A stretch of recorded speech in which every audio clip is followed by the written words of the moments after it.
to a general principle, but you are aware that Judge Merchan's daughter was profiting off of this prosecution. You are aware that that creates the appearance of impropriety. You know the very reason there's a federal rule against judges giving donations is because it is the very attack on the judicial process that we're concerned about. I'm sorry, I don't agree with anything you just said, but I'm not going to comment on it. Okay, so you won't comment on it, Mr. Attorney General, but you had no problem dispatching Matthew Colangelo. Colangelo makes this remarkable downstream career journey from the U.S. Department of Justice in Washington, D.C., and then pops up in Alvin Bragg's office to go get Trump. Here now, newly nominated Director of National Intelligence, Tulsi Gabbard. Well, first of all, congratulations. Yeah, there are a few things I disagree with you with, but I think it's more important, and you look at the numbers on the Biden administration, I care more about the numbers he released in the country more than I care about the deportation, because he released millions of people into the country where President Trump didn't. And that is because, and please feel free to correct whatever assertions I made you don't agree with, you're the boss. But that is because Biden changed the definition of who the men and women doing enforcement should be looking for, correct? Ladies and gentlemen, Merrick Garland is absolutely finished after what Matt Gaetz does right before the entire courtroom. Watch. Attorney General, you've told us that it's a dangerous conspiracy theory to allege that the Department of Justice is communicating with these state and local prosecutions against Trump. You can clear it all up for us right now. Will the Department of Justice provide to the committee all documents, all correspondence between the department and Alvin Bragg's office and Fonnie Willis's office and Letitia James's office? The offices you're referring to are independent offices of state. I get that. The question is whether or not you will provide all of your documents and correspondence. That's the question. I don't need a history lesson. Well, I'm going to say again, we do not control those offices. They make their own decisions. The question is whether you communicate with them, not whether you control them. Do you communicate with them, and will you provide those communications? Matt Gaetz' questions quickly escalate to a heated argument between he and Merrick Garland. Watch. A request, we'll refer it to our Office of Legislative Affairs. But see, here's the thing. You come in here and you lodge this attack that it's a conspiracy theory, that there is coordinated lawfare against Trump. And then when we say, fine, just give us the documents, give us the correspondence, and then if it's a conspiracy theory, that will be evident. But when you say, well, we'll take your request, and then we'll sort of work it through the DOJ's accommodation process, then you're actually advancing the very dangerous conspiracy theory that you're concerned about. Now, you were a judge, once nominated to the highest court in our country. When you were a judge, I'm just curious, did you ever make political donations to partisan candidates? Now, this response right here could literally get Merrick Garland fired. Watch. No. And you didn't, because that would create the potential appearance of impropriety. I didn't, because there's a federal rule barring federal judges from making contributions. Right, but under that same theory of attacks on the judicial process, like, shouldn't someone be owed like a jury of their peers and a judge that's non-biased rather than getting a judge from your political opponent's donor file? I'm well aware that you're not asking a hypothetical. You're asking me to comment on a jury verdict in another jurisdiction which has to be respected. I won't comment on it. That case is still ongoing. The defendant Mr. Attorney General, I hadn't asked you about the verdict yet. We were getting there. I was talking about the judge. And so let me ask you this question about your... So Matt Gaetz has essentially checkmated Merrick Garland here, and Merrick Garland is slightly getting a little bit ahead of himself as he's essentially exposing what is taking place regarding the DOJ's role in Donald Trump's trial. In particular, we're talking about what's going on in New York City right now. We all know that Judge Juan Merchan is weighing heavily on the ultimate jail sentence, ultimately the sentencing of Donald Trump. And Merrick Garland is basically cornering or being cornered by Matt Gaetz in this questioning before the panel. It is absolutely amazing and a literal masterful execution of it. Watch.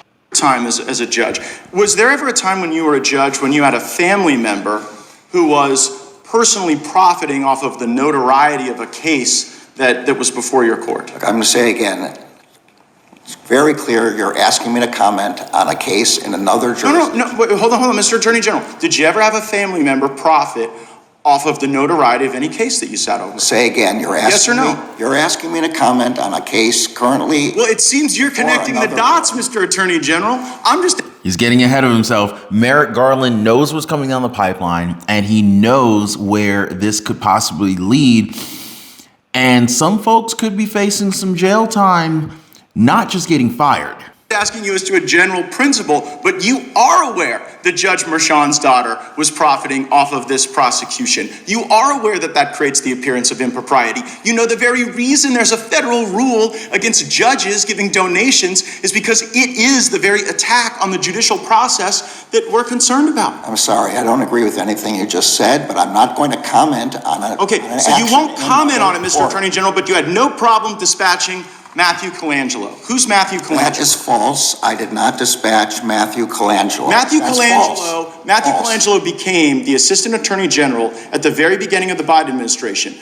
Without having been Senate confirmed, goes and gets the senior role at the DOJ, and then after, I believe it's Gupta replaces Colangelo, Colangelo makes this remarkable downstream career journey from the U.S. Department of Justice in Washington, D.C., and then pops up in Alvin Bragg's office to go get Trump. And you're saying that's just a career choice that was made that has nothing to do with the lawfare coordinated by the Saying it's false. Wow. Matt Gaetz has literally connected all of the dots with regard to the alleged lawfare against Donald Trump. Why would anyone make a career choice that essentially downgrades? They take a reverse promotion to work in a lower position, likely paid less.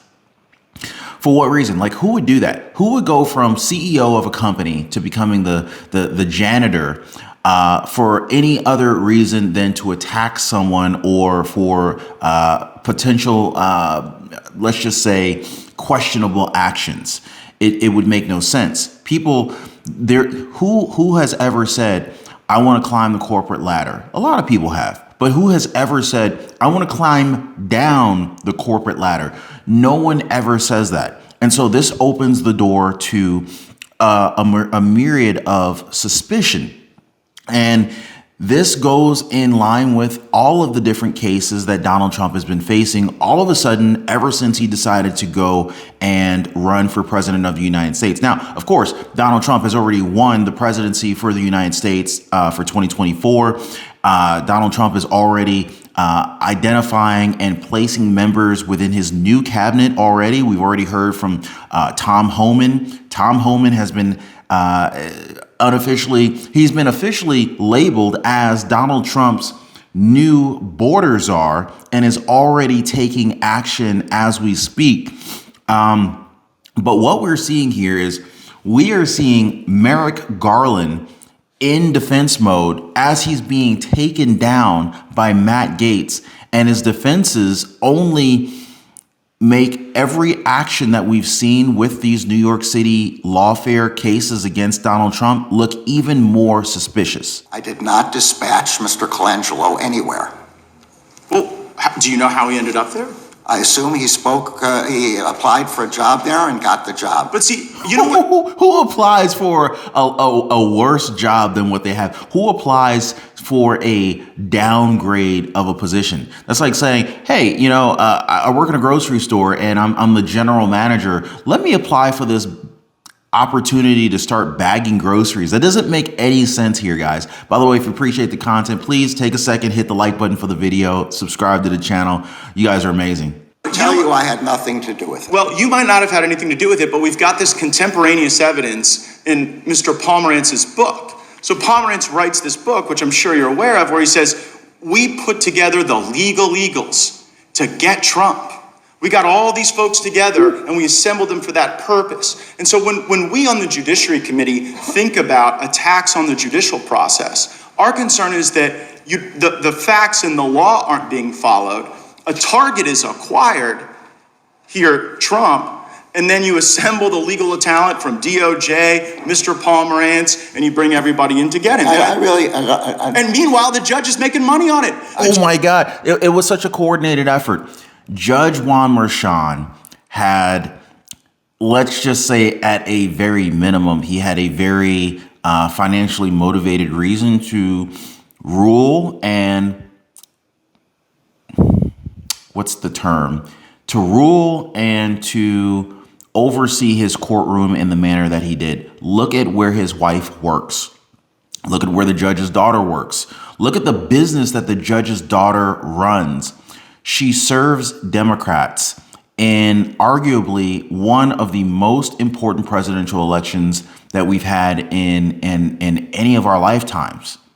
And and these companies, these candidates are paying millions of dollars. So you're going to tell me that you're actually going to give Donald Trump a fair trial, a fair hearing, when your daughter essentially profits off of every bit of negative news, losses that Donald Trump faces? I mean, you want to talk about bias? This is why many people have demanded that the judge recuse himself from the case, because there is clearly a conflict of interest and multiple violations have already been crossed. The judge is making money on it, or the judge's family's making money on it for stuff that you yourself wouldn't do. You know, no one's going to buy this. No one's going to believe it. It's going to create great disruption. And I am saddened by it because, like you, I have given my life to the law. I care deeply about the law. And I think that the lawfare we've seen against President Trump will do great damage well beyond our time in public service. I see my time's expired. I yield back. And folks, this is why a lot of these politicians are quitting. They're resigning. They are leaving their positions, because the fear is that Donald Trump comes into office and then he attacks his political enemies. Donald Trump comes into office and that he goes after all of his previous political adversaries for retribution and all of the things that they've done against him. This is what they're fearful of. And I think it's entertaining to watch, because it's like a lot of these folks had no issues attacking Trump while he was the vulnerable political candidate at the time. But now that the tables have turned, now that Donald Trump has actually won the election and he is now president-elect, awaiting inauguration in the beginning of November, in the beginning of January, it's very interesting, guys. It is very interesting. And comment down below if you think heads are going to roll, because I think it is inevitable at this point. Heads will absolutely roll. Gentleman yields back. Mr. Garland, why Jack Smith? Why'd you pick him? I've said at the time I appointed Mr. Smith, I explained he was independent. He was a longtime career prosecutor. But there are probably other people who you would describe as independent, longtime career prosecutor. Why did you pick? This is probably the most high-profile special counsel investigation, maybe in American history. Did you guys notice how much stuttering and stammering that Merrick Garland exhibited? Jim Jordan caught Merrick Garland flat-footed. This is clear here. Jim Jordan caught Merrick Garland flat-footed, and this is a judge. He literally was not prepared for what Jim Jordan was about to ask, and Merrick Garland is not prepared to answer what Jim Jordan is about to press him on just in a moment here. Watch. You're going to be investigating a former president, a candidate for president, and leading in all the polls, and you pick Jack Smith. Most important selection maybe ever made from Attorney General when you come to a special counsel. I just want to know why you could have picked Well, I'm telling former you. AGs, deputy AGs, U.S. attorneys. You got all kinds of lawyers in this town, but you picked Jack Smith. All the people you just mentioned would be political appointees. I appointed somebody who was not a political appointee, somebody who was independent, nonpartisan, with a record of career experience as a prosecutor. That seemed to me the perfect resume for making that kind of. Keep in mind, Jack Smith is the same special counsel who is going after Donald Trump. He's the same special counsel whose position is in question as to why he is even attacking or going after Donald Trump with these charges. In other words, Jack Smith is based on a number of different proceedings and judgments Jack Smith does not even appear to have the credentials to present the charges against Donald Trump that he's presenting. In other words, the mere fact that Jack Smith is presenting his argument is in violation in and of itself. In addition to that, we're hearing word that Jack Smith is now looking to resign and quit before Donald Trump takes presidential office, before Donald Trump's January 20th inauguration. So many folks are asking now, what's with the timing? Why are you suddenly quitting your job, Jack Smith? What are you afraid of? What has gotten you spooked? The guy worked, had to bring him back from Europe. He worked at the ICC, worked at the World Court. He was the best pick for the most high-profile investigation ever. He was independent. He was nonpartisan. He had never held a political office. He was never appointed in a political office. Was he your first choice? He had a long career as a career. Was he your first choice? I'm not going to go into the questions. Did you know him before you picked him? I did not. You ever worked with him? I did not. Did you meet with him prior to announcing his selection and tell him what was going on? Of course I did. What happened in that meeting? I met with him. I asked him if he would be willing to do this. We talked about my understandings of the role of this office, which are on the public record. That's all. Did he ask for the job? Whoa! Did you guys see that? Did you guys see that? Did you listen to Merrick Garland's initial reaction to this? In that meeting. I met with him. I asked him if he would be willing to do this. We talked about my understandings of the role of this office, which are on the public record. That's all. Did he ask for the job? This is not a job I don't think anybody asks for. I'm sorry. No, but that's not the question I asked you. I said, did Jack Smith ask for the job? He did not ask me for the job, no. Did he convey through someone else that he wanted the job? Why couldn't he just answer the question?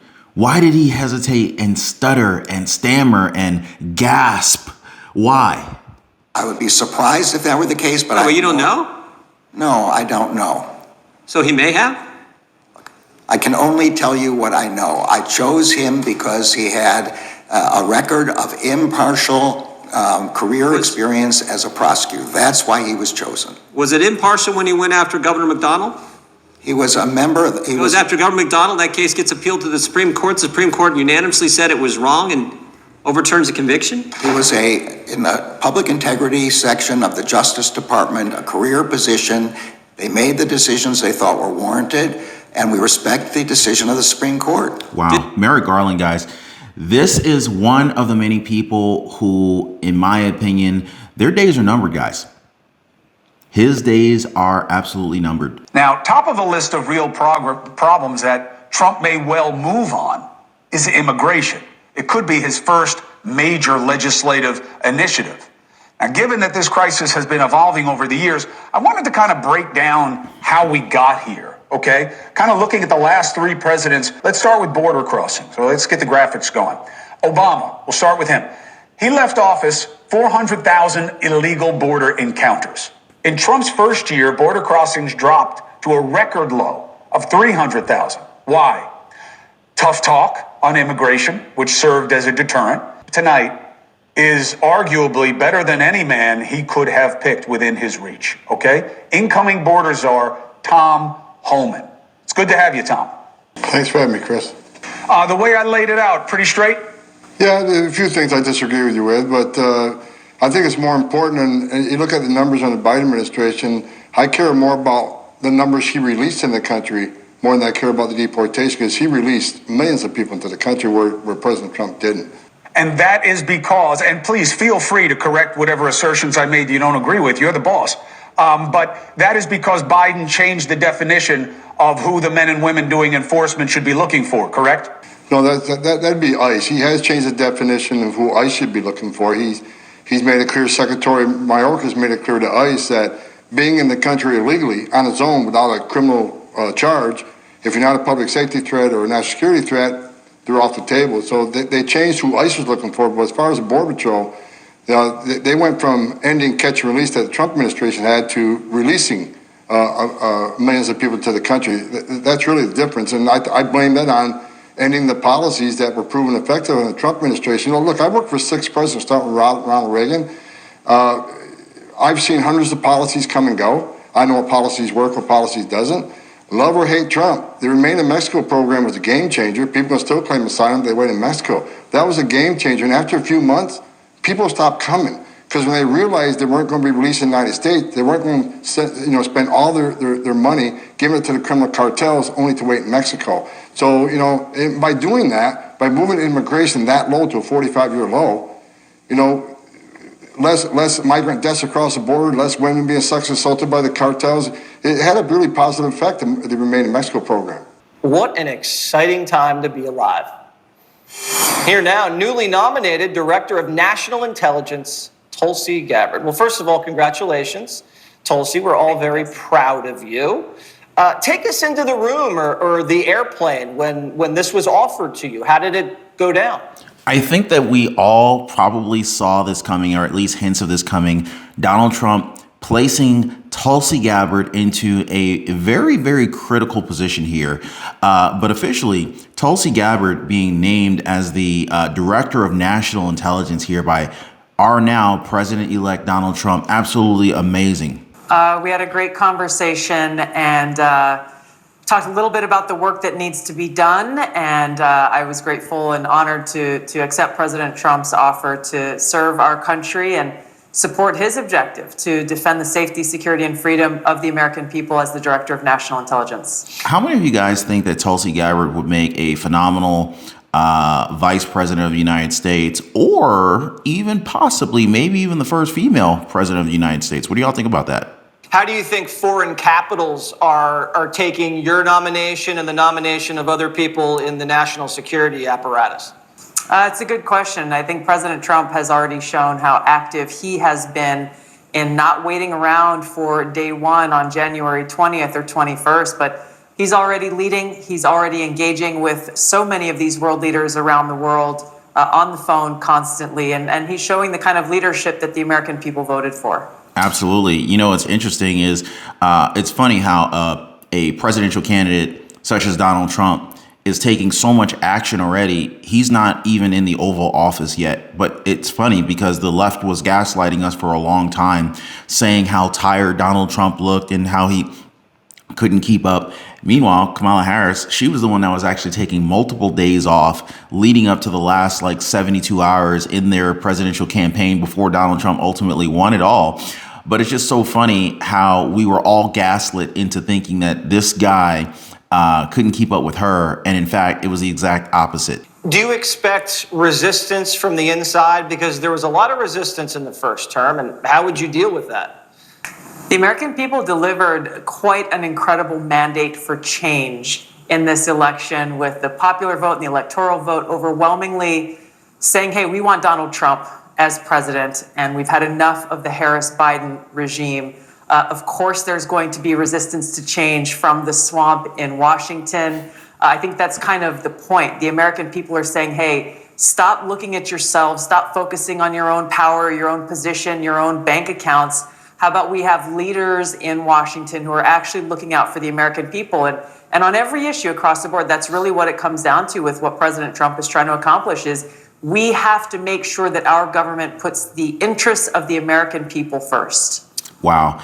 Guys, and I don't know if you guys have heard the news, but Donald Trump has also named Elon Musk into a very pivotal role here. So check this out, guys. All actions of the Department of Government Efficiency will be posted online for maximum transparency. Anytime the public thinks we are cutting something important or not cutting something wasteful, just let us know. We also have a leaderboard for most insanely dumb. Wow. So it says here from now that post was actually coming from Elon Musk. But this post, let's see here, Insurrection Barbie, Elon Musk and Vivek Ramaswamy are about to transform the government. I am so excited about this government efficiency unit. What do you guys think about this? I think that Elon Musk could easily save the federal government billions, if not trillions of dollars with cost-cutting measures. And why does this matter so much? Well, this matters because who funds the federal government? We do, taxpayers. Comment down below if you're tired of having your hard-earned money by the government and ultimately squandered away through just wasteful means. Comment down below. Well, guys, the great wealth transfer is in full effect. And, you know, whether it's Donald Trump that ends up winning the election or if it's Kamala Harris, oh God, we're in a world of a pickle, as my grandfather would say. Our freedoms are being stolen, guys. Credit card companies are out to get us. And if you don't understand the game, well, you end up getting played by the game. Now, if you're anything like me, guys, you know, you were probably out of shape, maybe in debt, living paycheck to paycheck, and just feeling like the system is just completely taking advantage of you.